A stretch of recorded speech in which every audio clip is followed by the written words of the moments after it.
Welcome to the Weaver Sews. I'm Daryl Lancaster. It's not uncommon for me to add assistance to a hand-woven fabric to get it to perform in a way that it wasn't designed to do. Let me explain. I weave because I like to weave. I have no specific agenda or goal when I weave yardage. So much later, when I pull a roll of yardage from the shelf that has presumably been washed and dried, it may or may not be really technically suited to the purpose that I might want to use it for. So take this Chanel type tweed. It isn't hand woven, but it is so sleazy and pliable that I know I won't be happy constructing this vest as is. I will actually fuse an underlining onto the back of each garment section so the fabric has more body and is stable. First though, I'd like to talk about vocabulary. There are a lot of sewing terms that get misused and misunderstood, and I'd like to clear up those misunderstandings through this video. So let's first talk about interfacing. Vogue describes interfacing as an additional layer needed to shape detail areas such as collars, cuffs, and buttonholes in almost all garments, regardless of the silhouette or weight of fabric. If you sew, you are familiar with the addition of interfacing to an area. This vest has a shawl collar, and that must be interfaced to support the construction details. I typically use a product called Fusiknit from HTCW. In fact, all interfacing manufacturers make a similar product.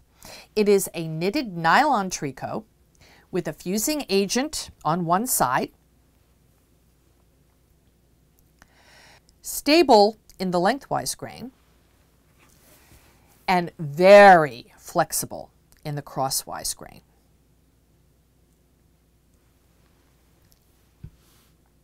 I cut the interfacing from the same pattern pieces that I would use for, say, the collar, and then I fuse each of the interfacing pieces to the corresponding collar sections. Because my tailor's tax markings have been placed on the right side of the garment, I can fuse to the wrong side without disturbing the tacks. Discussion of tailor's tacks has been in a previous video. Fusing is a process, one that you can't cut corners on. I have simulated an ironing setup here. My main iron as a gravity-fed water source, and unfortunately sits behind the camera. So this is the best I can come up with for the video. It is important when you're going to fuse anything that you protect all surfaces, both the ironing surface and the iron.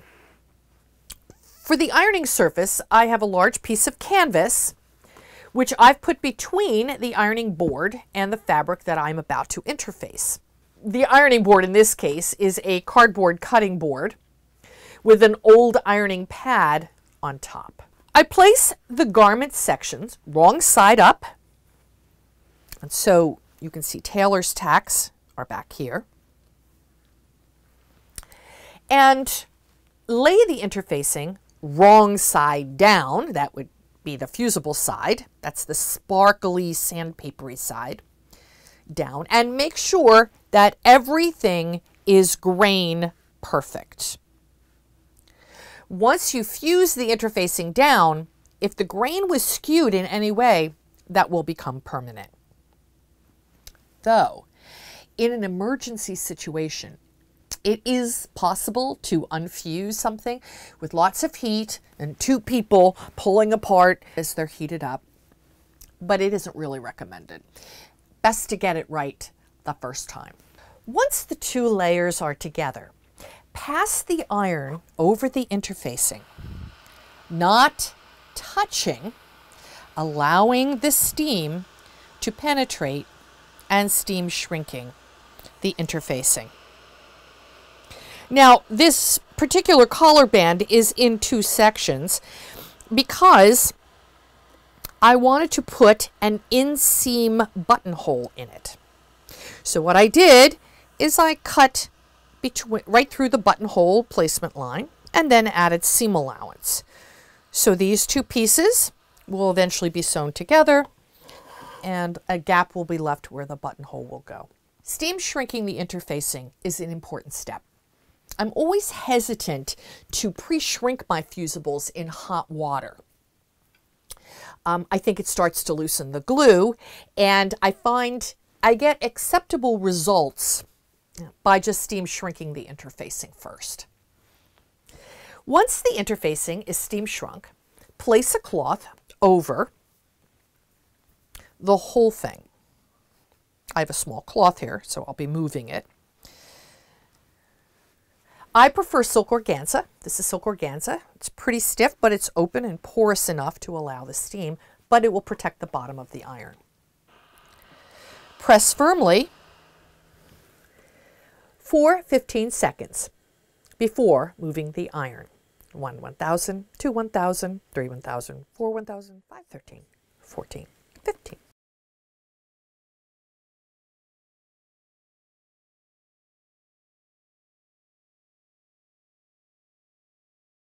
The fusible interfacing is nylon, and it can be melted with very high heat.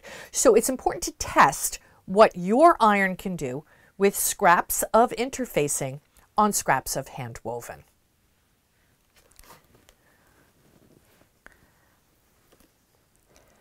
Move the iron slowly over the entire surface of the garment section, fusing the interfacing 15 seconds at a time. Checking for perfect grain placement will give a much more polished, professional look.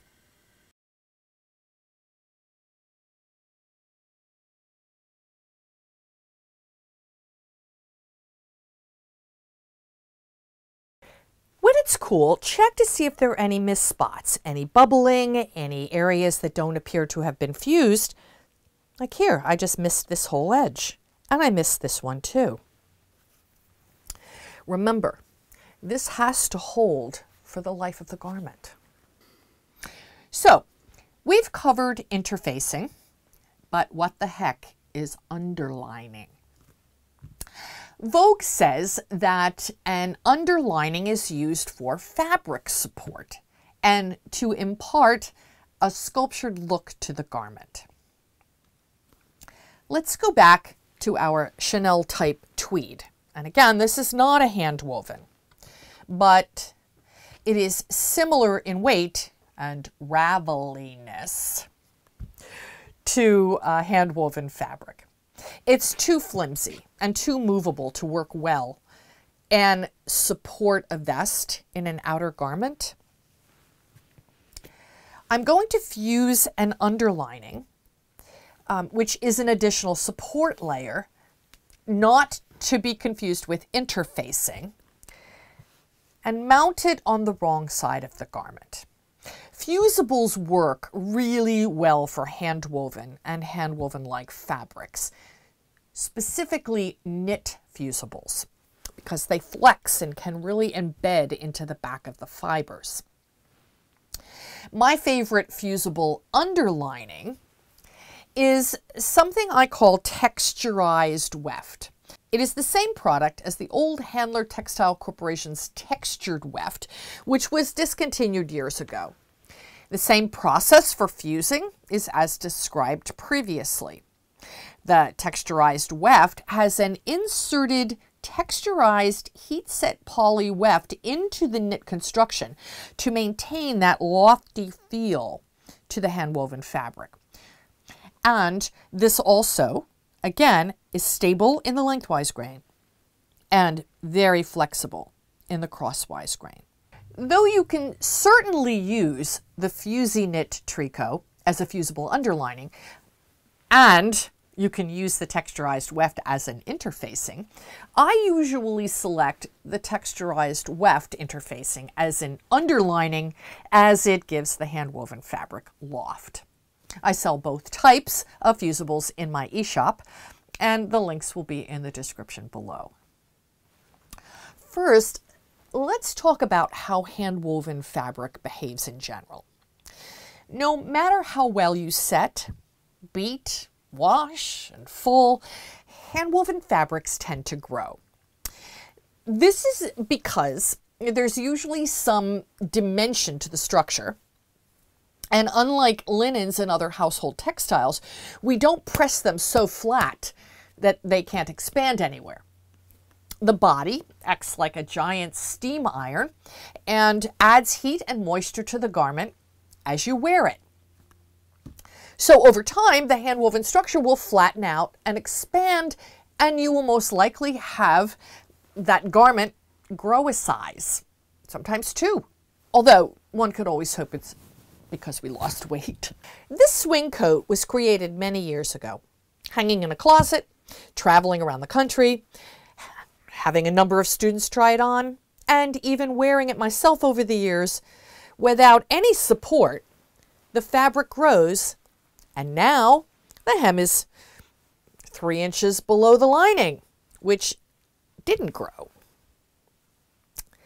Originally, they were only ½ an inch apart. So let's talk about some garments that have underlinings and why. This dress is mostly rayon, and it's very flexible. This was actually made from a number of scarves. You can see the width of the scarf from here to about here. So when I began to construct this, I realized I wanted more body to the scarves, so I decided to use a fusible underlining. And you can see it's fused right onto the back of the fabric, right onto the back of the scarves, and this is the Texturized Weft. So the garment holds its shape much better. So the fabric that I used to make this garment was actually recycled from an old handwoven garment I found in my attic, sort of vintage handwoven, something I wove in the early 80s. It's very loosely set. It was very flimsy. You can see I used a lot of it in the back. And the purple is cut from an old pair of wool crepe pants that I had in the closet. In order to get the handwoven fabric, which was very, very loose and pliable, sleazy is actually the appropriate word here, I fused the fusing knit, which is the nylon tricot interfacing, onto the back of the handwoven pieces. And then I used a rayon underlining made many years ago. This is a vintage underlining called Cibone.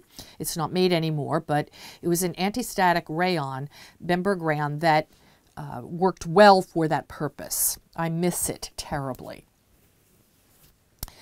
And so here I have underlined with a sew-in the areas of wool crepe, and I've underlined with a fusible the areas of handwoven. So in the garment, in the finished garment, they will perform in a similar manner. They will kind of work together in the piece, as opposed to fighting each other.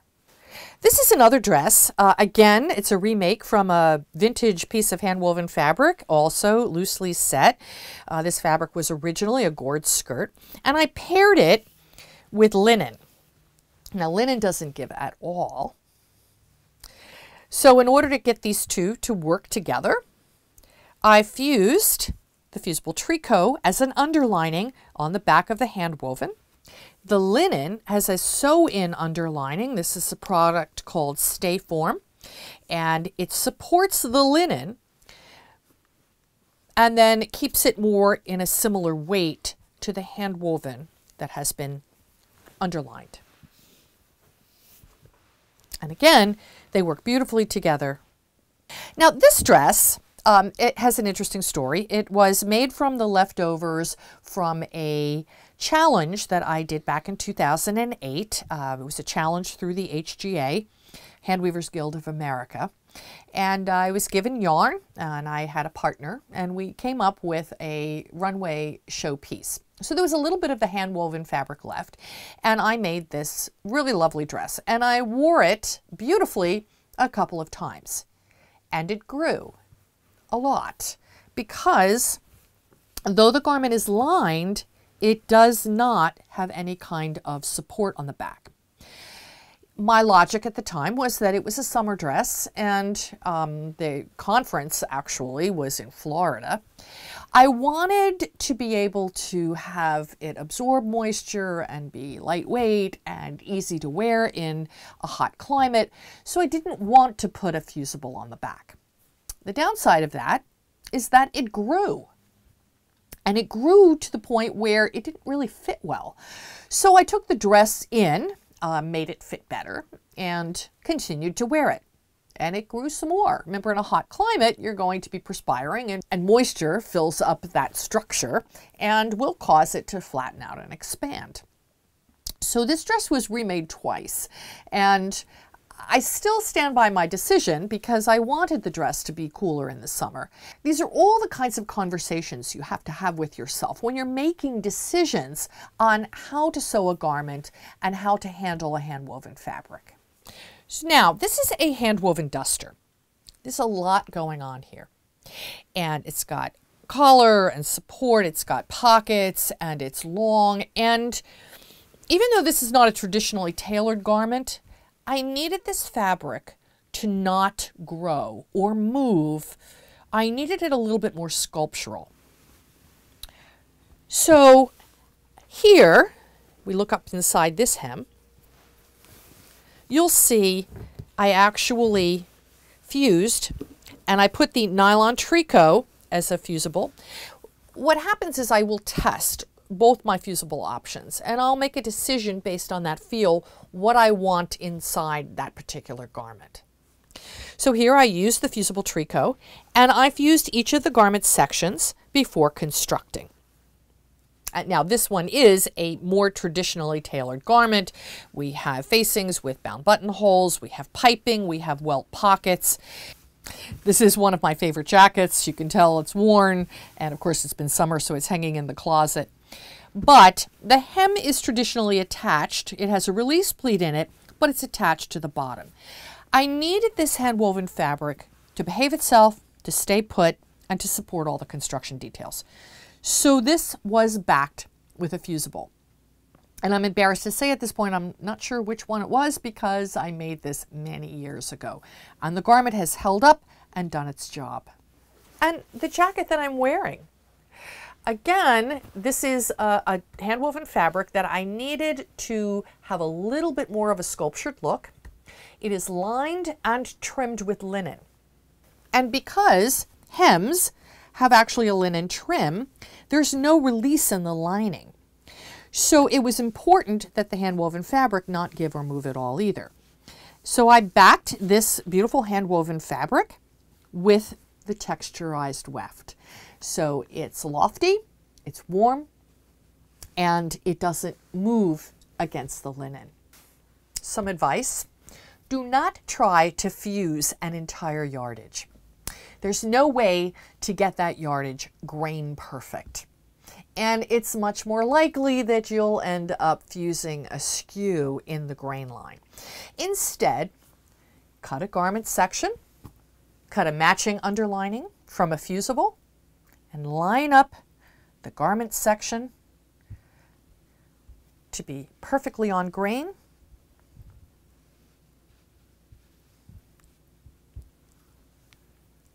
Before fusing the fusible. The third type of support in a garment is called an interlining. That's I-N-T-E-R-L-I-N-I-N-G. This is an added layer for warmth. I use a needle punch fleece layer like Pellon's Thermolam, and I mount that directly onto the lining. Do not use fusible fleece. This product is a sew-in. Fusible fleece will render your fabric way too stiff and inflexible. I use that for when I'm making tote bags. This sew-in punch needle fleece can be purchased in most fabric stores. I've taken apart the hem in this garment to show you how the needle punch fleece is mounted onto the lining as an additional layer of warmth. This sample shows how I actually quilted the Thermolam onto the fabric for this handwoven vest, which is on the dress form behind me. This vest is lined with a vintage leopard coat. I decided that the quilted interlining would make a better end result than a fusible underlining, but I tested both on a scrap. To apply an interlining, cut the interlining from the same pattern pieces as the garment.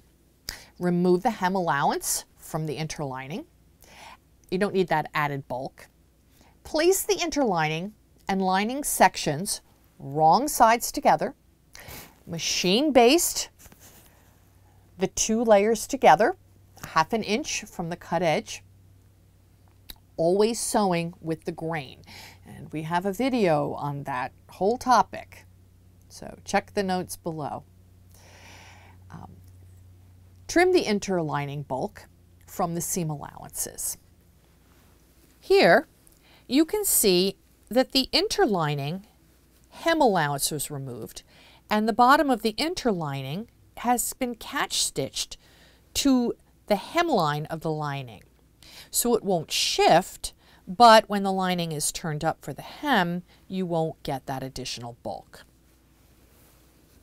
And over here on the side seams, you'll see that before the side seams of the lining were sewn together and finished off, the interlining was trimmed back so you're not catching the bulk of the interlining in the actual seam. Typically, sleeves are not interlined. It would make them too bulky to fit well. The body of the garment is usually where you'll find an interlining. It's added for warmth. And if your lining has an additional ease pleat in the center back, like this coat does, there's no need to cut the interlining with that same pleat. It's too bulky. The interlining will give enough to allow that ease across the shoulders.